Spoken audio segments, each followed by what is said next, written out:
પણ ગામમાં બેઠેલો ના ના ખેડૂત એ રાહ જોઈ રહ્યો છે. તમે ના ના ક્યારે આપના જાહેર માધ્યમ કરો? આપના ધ્યાનમાં નથી. મેં મારી વાતમાં વાત કરી પ્રક્રિયા પૂરી કરવાનો સમય. મેં આપને પહેલા કહ્યું, સારું તમે આ વાત કાઢી છે. મેં જ્યારે 7 દિવસ કહ્યા ત્યારે વરસાદ 1 દિવસ હતો, માવઠું. સતત વરસાદ આવ્યો એટલે એ પાકમાં કાંઈ બચે નહીં. હું પણ ખેડૂત છું, મને ખબર છે, કારણ કે આ કમોસમી વરસાદ છે. આ પાણી એ હંમેશા એ છોડને નુકસાન કરે. ચોમાસાનું પાણી નથી. આપ પણ આમાં નાવ તો માંદા પડો, એમ એ પણ સજીવન છે. એમને પણ એ કુદરતી સિદ્ધાંત, સાયન્સનો સિદ્ધાંત લાગુ પડે છે. અને એટલા માટે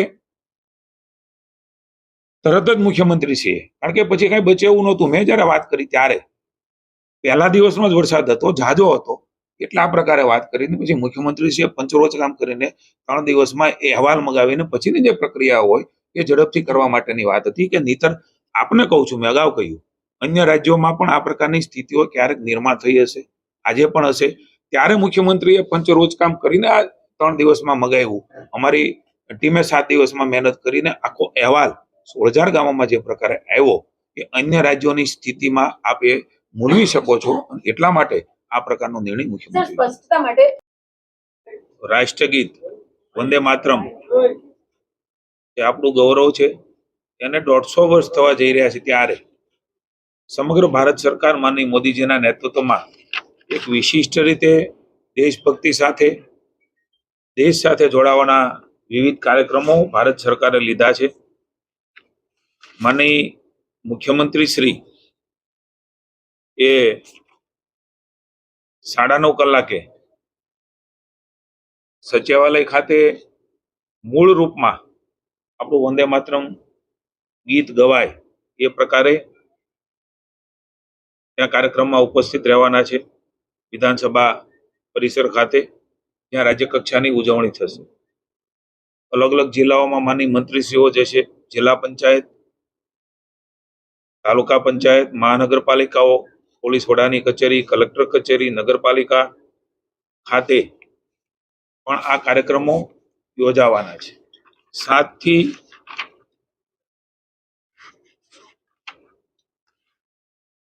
26 દરમિયાન અલગ અલગ જગ્યાએ ખાનગી યુનિવર્સિટી, સરકારી યુનિવર્સિટીઓ, કોલેજો, સ્કૂલો વંદે માતરમ મૂળ સ્વરૂપમાં સમૂહગાન કરવાનું કાર્યક્રમ એ કદાચ પહેલીવાર આ પ્રકારે મોદી સાહેબના નેતૃત્વમાં થઈ રહ્યું છે. આપણા માટે આનંદની વાત છે કે વંદે માતરમ ના 150 વર્ષ અને એ પ્રકારે વિશિષ્ટ રીતે લોકોને જોડવાનું કામ સહકારી તમામ સંસ્થાઓ, સેવા સહકારી મંડળીઓમાં પણ આ પ્રકારે 7મી તારીખે આ કાર્યક્રમ થવાનો છે. જિલ્લા કક્ષાની કચેરીઓમાં 10 થી 10:30 સુધીમાં ગમે ત્યારે પોતપોતાની અનુકૂળતાએ એ કાર્યક્રમ થવાનો છે. અને હું રાજ્યના તમામ લોકોને સરકાર વતી વિનંતી કરું છું કે આપણું ગાન છે. વંદે માતરમના 150 વર્ષ થવા અને એમને સન્માન આપવાનું મૂળ રૂપમાં સમૂહ ગાન એ ખૂબ મોટું કામમાં આપણે સૌ સાથે જોડાઈએ. માનનીય મુખ્યમંત્રીશ્રીએ આપ સૌ જાણો છો એ પ્રકારે સવારમાં જ જેમણે મગફળી, અડદ, મગ અને સોયાબીનની ખરીદી માટે સાર્વજનિક રીતે એમણે ખેડૂતોના હિતમાં ટેકાના ભાવથી ખરીદી માટેની ટીમ દ્વારા જાણકારી આપી છે. 9 નવેમ્બરથી તમામ જિલ્લાઓમાં જેની શરૂઆત થશે. ઘણા બધા સેન્ટરો એમાં સુનિશ્ચિત થયા છે. તાલુકા મથકે જે નોંધાયેલા ખેડૂતો છે એમને SMS દ્વારા જે પદ્ધતિ વર્ષોથી ચાલી રહી છે એ પ્રમાણે એમને SMS થશે અને પોતાના ભાગનો જથ્થો એ ત્યાં એમણે લાવવાનો રહેશે. મને કહેતા આનંદ થાય છે કે કેન્દ્રની સરકાર દ્વારા આ વખતે ટેકાના ભાવની ખરીદી પણ માં વધારો કર્યો છે. એ મગફળી હોય, અડદ હોય, મગ હોય કે સોયાબીન હોય, એ પ્રમાણેની ખરીદી એ રાજ્યની સરકારે નિર્ણય કર્યો છે. ત્યારે લગભગ ધારાધોરણ પ્રમાણે જે પ્રમાણે દર વખતે ખરીદ કેન્દ્રો દ્વારા ખરીદ થાય છે એ મુજબ ખેડૂતોને આવવાનું રહેશે. જ્યાં જરૂર પડે ત્યાં સબ સેન્ટરો પણ ખોલવામાં આવશે. સપ્રમાણ ધારાસર જે ગાઈડલાઈન છે એ ગાઈડલાઈન પ્રમાણે આ ખરીદી થવાની છે.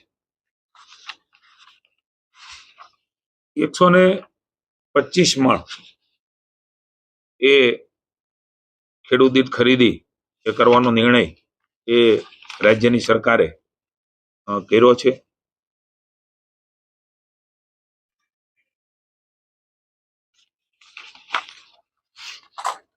આ વખતે અમે શું ખેડૂતોને હાલાકી ન પડે, તકલીફ ન પડે, એના માટે થઈને આ પ્રકારે ખરીદીનો નિર્ણય એ રાજ્યની સરકાર દ્વારા કરવામાં આવ્યો છે.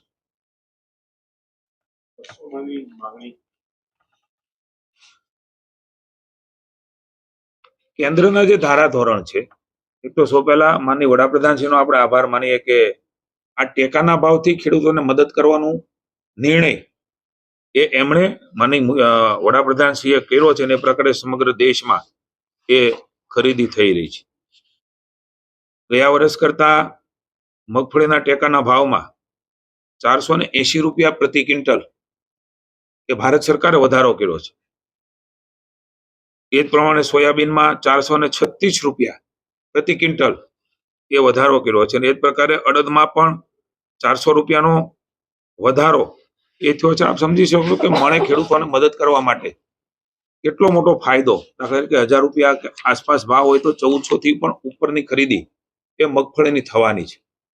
એટલે એવા સમયે ખેડૂતોની બાજુમાં ઉભા રહીને તમે વાત કરી એ પ્રમાણે ભારત સરકારના રૂલ્સ પ્રમાણે 25% જે આપણું ઉત્પાદન થવાનું છે એના પ્રમાણની અંદર ખરીદીની જોગવાઈ છે. પણ એથી પણ વધારે માનનીય મુખ્યમંત્રીએ સંવેદનાથી જે પ્રકારના આપણે પરિપત્ર બધો થયો છે અને આપણા ધ્યાનમાં પણ છે અને થશે પણ ખરો, એનાથી પણ વધારે ખરીદી થાય એટલા માટે 125 રૂપિયા, કારણ કે જે પ્રકારે ઉત્પાદન થયું છે એટલે વધારે જથ્થો પણ સપ્રમાણમાં ખરીદી શકાય એમના માટે રાજ્ય અને કેન્દ્રની સરકાર એ આ ખરીદી કરવાની છે. અને જેમ મેં કહ્યું એ પ્રમાણે 25%ની ખરીદીનો રૂલ છે, પણ એ રાજ્યમાં જે પ્રકારે જે હેક્ટરમાં જમીનનું વાવેતર છે એ પ્રમાણમાં એ ખરીદી ઓછી થાય. પણ મુખ્યમંત્રીએ ખાસ કરીને દરેક વખતે કાળજી લીધી છે, ત્યારે આ વખતે પણ એમણે ખાસ આ પ્રકારે વધારાના જથ્થા પણ ખરીદી શકાય એમના માટે થઈને ખેડૂતો માટેની ચિંતા કરી છે. 3.5 લાખ લગભગ ખેડૂતોનું રજીસ્ટ્રેશન હતું, વાવેતર ઓછું હતું, એટલે એમના 25% પ્રમાણે સપ્રમાણમાં એ જે આ મદદ કરી રહી છે સરકાર. ખેડૂતોને મદદની વાત છે કે માર્કેટ ન હોય ત્યારે આ પ્રકારે ખરીદી કરીને વળી માર્કેટ આવે ત્યારે એમનો બીજો માલ પણ માર્કેટમાં વેચાય. એ હેતુથી કેન્દ્રની સરકારે MSP પ્રાઇસ નક્કી કરી છે. ગયા વખતે રજીસ્ટ્રેશન ઓછું, એનું વાવેતર ઓછું, આ વખતે 9.5 લાખ ની આસપાસ મગફળીનું રજીસ્ટ્રેશન છે, એનું વાવેતર પણ વધ્યું છે. અને એટલા માટે મુખ્યમંત્રીશ્રીએ વધારે જથ્થાની માંગણી એ ત્યાં કરી. પણ કેન્દ્ર સરકાર પણ ખૂબ સંવેદનાથી આ ગુજરાતના ખેડૂતોને નુકસાન ન થાય અને એમનો આ ટેકાના ભાવથી માલ ખરીદાય એમના માટે થઈને આપ પણ સમજી શકો છો કે આ સપ્રમાણસર આ વખતે કેટલા હેક્ટર, આ વખતે કેટલા હેક્ટરમાં કેટલા ટકા મળે. 25% એ બહુ ડીપમાં હું આપની પાસે આના જે પરિપત્રો થશે આપના આપોઆપ ધ્યાનમાં આવશે કે રાજ્યની સરકારે માનનીય ભૂપેન્દ્રભાઈએ, માનનીય નાયબ મુખ્યમંત્રી શ્રી હર્ષભાઈએ આ વખતે ઓછામાં ઓછી તકલીફ પડે એના પ્રયાસો કર્યા છે. 25%થી પણ વધારે જથ્થો એ રાજ્યની સરકાર આ વખતે ખરીદવાની છે. પ્રમાણે એ ખરીદી થતી હોય છે, એના રૂલ્સ છે, એ પ્રમાણેની ખરીદી થશે. આપે વાત કરી એનું અલગથી જે રાજ્યની સરકાર માનનીય મુખ્યમંત્રી ભૂપેન્દ્રભાઈ સંવેદનાથી જે કામ વિભાગને માર્ગદર્શન આપી રહ્યા છે, નાયબ મુખ્યમંત્રી આપી રહ્યા છે, કંઈ પણ અડચણો ન પડે એ રીતે અલગ દિશામાં અલગ રીતે એ નિર્ણય થવાનો છે. આપણા પણ સૌના જાણમાં છે. મગફળી ખરીદી મારે આપના માધ્યમથી જણાવવું છે કે જે પરિસ્થિતિ ઊભી થઈ કમોસમી એમને મગફળી ખરીદી નહીં થાય આ પ્રકારની વાતો પણ એ કેટલાક લોકોએ ફેલાવી હતી. એમને નામને લાગતું ઓળખતું નથી. 1 તારીખે આ ખરીદીનો નિર્ણય માનનીય મુખ્યમંત્રી ભૂપેન્દ્રભાઈ માર્ગદર્શન નીચે મારા વિભાગે કરેલો. આપ જાણો છો કે વરસાદ આવવાના કારણે એ બધું સંભવ નહોતું ને વરસાદ પણ સતત 15 દિવસ 10 દિવસ આવ્યો છે. એક દિવસનું આ માવઠું નથી. આ માવઠું એ લગભગ ક્યારેય ન જોયું હોય એ પ્રકારનો વરસાદની અનુભૂતિ એ રાજ્યના ખેડૂતોએ તમે ને મેં કરી છે. કદાચ દેશમાં પણ આ પ્રકારે સળંગ 10-15 દિવસ આ સમયે આ પ્રકારનો વરસાદ, અને એટલા માટે એ અમે મગફળી ખરીદી તકલીફ ન પડે, મુશ્કેલી ન થાય એટલા માટે થોડા દિવસો પાછળ લઈ ગયા હતા. 9 તારીખથી આનો પ્રારંભ થઈ રહ્યો છે અને તબક્કાવાર એ મગફળી અને અન્ય જે જણસી છે જણસીની ખરીદી કરવામાં આવશે. આપને એ પણ વાત કરી કે માનનીય મુખ્યમંત્રીશ્રી જે રાજ્યના ખેડૂતોને અસાધારણ સંજોગોમાં નુકસાન થયું છે એમની ચિંતા કરીને પોતે સ્વયં દરેક જગ્યાએ અનેક જગ્યાએ મંત્રીશ્રીઓ પોતે પણ ગયા છે. પહેલી વખત એમ કહું છું કે વ્યાપક પ્રમાણમાં 16,000 થી પણ વધારે ગામોમાં આ પ્રકારનો વરસાદ એ પહેલી વખત છે. રાજ્યની સરકાર ખેડૂતની જે પ્રકારે સ્થિતિ છે એમાં એની બાજુમાં પહેલા પણ ઊભી, આજે પણ ઊભી છે અને આવતીકાલે પણ એ ઊભી રહેવાની છે. મારી વાત પૂરી કરી દઉં. આપણે સૌ જાણીએ છીએ કે કોઈ પણ સહાય કરવી હોય તો એના બધા નીતિ નિયમ ને ધારાધોરણ છે. માત્ર ગુજરાત માટે નહીં, અન્ય રાજ્યમાં પણ આ પરિસ્થિતિ થાય ત્યારે મારી આપને વિનંતી છે. હું આજે કોઈ ટીકા ટિપ્પણીમાં પડવા માંગતો નથી, કારણ કે આજે ખેડૂતોની બાજુમાં રહીને એને બેઠો કરવાનો સમય છે. કોઈ રાજનીતિ કરવાનો સમય નથી. ખેડૂતોના ખભે બેસીને રાજનીતિ કરવા માટે ભારતીય જનતા પાર્ટી ક્યારેય માનતી નથી. આજે હું એ ટીકા ટિપ્પણીમાં નથી પડતો, પણ અન્ય રાજ્યમાં પણ આ પ્રકારે પૂર, કમોસમી વરસાદ થયો હશે, અત્યારે પણ ચાલુ હશે કોઈ જગ્યાએ. સરકારો કદાચ અમારી હશે, અન્ય હશે. પહેલી વખત પંચરોજ કામ કરીને જે પ્રકારે સતત વરસાદ આવ્યો છે, સમજી શકીએ છીએ કે ખેડૂતોની સ્થિતિ. ફરી વખત કહું છું કે રાજ્યની સરકાર ફરજનો ભાગ છે, એની ઉપર કોઈ અમે ઉપકાર નથી કરતા. સંવેદનાથી અમારી ફરજ છે સરકારે બાજુમાં ઉભા રહેવાની. ત્યારે એમણે પ્રથમ વખત આ પ્રકારનો 16,000 ગામોમાં આપ સમજી શકો છો કે પંચરોજ કામને નિર્ણય કરવો કે ભાઈ સાચી વાત છે ને એમને ખરેખર નુકસાન થયું છે. એમાં ક્યાંય પણ ઓછું વધતું કંઈ લેવાઈ ગયું, કોઈ ન લેવાઈ ગયું, કોઈ જણસ અડધી ઘરે આવી ગઈ, નથી આવી, આવું રાજ્યની સરકારે જોયું નથી, જે કદાચ પ્રથમવાર છે. અન્ય રાજ્યમાં પણ એ પ્રકારના સર્વેની કામગીરી થતી હશે. હું આપને વિનંતી કરું છું, આપના માધ્યમથી જનતાને ખબર પડે એટલા માટે વિનંતી કરું છું કે આપ એ પ્રકારના તુલના કરીને હાલના જે સંજોગોમાં ભારતીય જનતા પાર્ટીની ભૂપેન્દ્રભાઈની સરકારે ખેડૂતો માટેનો નિર્ણય કર્યો છે એવો કોઈ અન્ય રાજ્યમાં આ પ્રકારે થયો છે કે કેમ? હું માનું છું પહેલી વખત આટલા માસમાં, કારણ કે એની નકર ખૂબ બધો લાંબો સમય, કારણ કે દરેક જગ્યાએ કાયદા નીતિ નિયમો હોય છે, પણ આ વખતે એનાથી પણ સહેજ ઉપર જઈને મુખ્યમંત્રીએ પંચરોજ કામ કરીને સતત વરસાદ આવ્યો એટલે આખા અહેવાલો રાજ્યના એ મગાવી લીધા, આવી ગયા. એમાં ક્યાંય પણ રાજ્યની સરકારે ખૂબ આશા રાખી છે, કારણ કે ખેડૂત આજે દુઃખી છે. એના દુઃખમાં ભાજપની સરકાર ઊભી છે. માનનીય મુખ્યમંત્રી, નાયબ મુખ્યમંત્રી, અમે સૌ ભારતીય જનતા પાર્ટી આખી, માનનીય જગદીશભાઈ પણ અમારા પ્રમુખ શ્રી એક જગ્યાએ ગયા હતા, એમણે પણ સાર્વજનિક રીતે કહ્યું છે કે ભાજપાની સરકાર એ ખેડૂતની પડખે ઊભી છે, ઊભી રહેવાની છે. અને એટલા માટે જ આપ જે વાત કરો છો કે નાની મોટી તકલીફો, ખરાબો કંઈક, માનનીય મુખ્યમંત્રી શ્રી ખૂબ સંવેદનાથી અને ગંભીરતાથી કહું છું, ખૂબ ગંભીરતાથી એમણે મિટિંગો લીધી છે, એમણે માર્ગદર્શન કર્યું છે.